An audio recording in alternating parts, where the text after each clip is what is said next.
Hi, and welcome to Colorado Kelly. Please note that all of the information presented in this video is for educational or entertainment purposes only. These are only my opinions, and I hope you enjoy. Today we're going to finish up on our Amityville horror series. Now, this was such a significant event in the 70s that I feel I must share it with you. The DeFeo family, the awful murders that took place, and also, of course, with the Lutz family and their paranormal activity experience, allegedly. So let's get into it. 1927, the house was built, 112 Ocean Avenue, Amityville, New York. 38 years later, the DeFeo family purchased the house. They named the house High Hopes. 9 years later, 1974, November 13th, at 3:15 a.m., DeFeo shot and killed his family in their home. 1 day later, 1974, DeFeo confessed to the killings the house told him to kill. 13 months later, 1975 November, DeFeo was convicted of second-degree murder and sentenced to life in prison. 1 month later, 1975 December 18th, the Lutz family purchased the home for $80,000. The value was more like $140,000, and the Lutz home budget was between $30,000 and $50,000. They also purchased the DeFeo belongings for an additional $400. 28 days later, 1976, January 14th, the Lutz family fled the horror home, stating the house told them to get out. The family left their belongings in the home due to the fear of paranormal activity.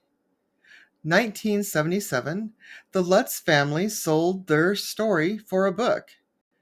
1979, the Amityville Horror House movie was released. 11 years later, 1987, the home sold for $325,000. 10 years later, in 1997, the home sold for $310,000, decreasing in price. 13 years later, 2010, the home sold for $950,000. It was actually listed for $1 million. 7 years later, the home sold for $605,000. It was listed for $850,000. 2021, DeFeo Jr. dies in prison at age 69.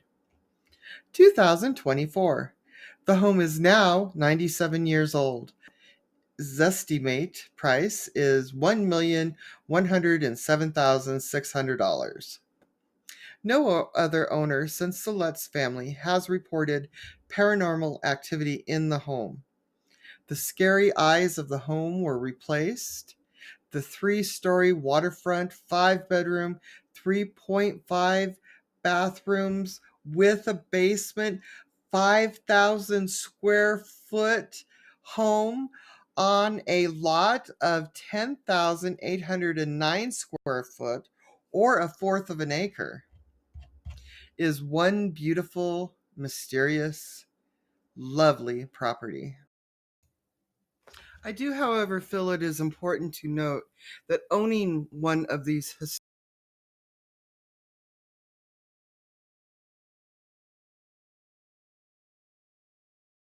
historic, iconic properties that horrible deaths took place in or on is really, you're owning a piece of hallowed ground, in my opinion.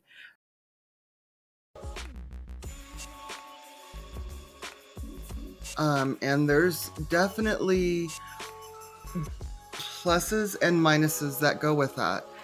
You'll probably get a property that is reduced greatly in price due to the horrid events that took place. And so perhaps you can get something that you wouldn't normally be able to afford. However, you'll have to deal with, the YouTubers, true crime people driving by and trying to figure out this case even after 50 years. And that's something to really consider. Do you want to live like that? Do you want to live in hallowed ground where, um, you know, death took place and that you're constantly being reminded of it? Sure, we all could live in houses where people died in, but since we don't know about it, especially in Colorado, that does not need to be revealed at closing. So, but if you are aware of it and you're constantly being reminded of it from people around you, then, that's something you really need to consider. Thank you for watching, and I hope you enjoyed Amityville, the Horror, Part 2. Have a nice day. Thank you, Colorado Kelly.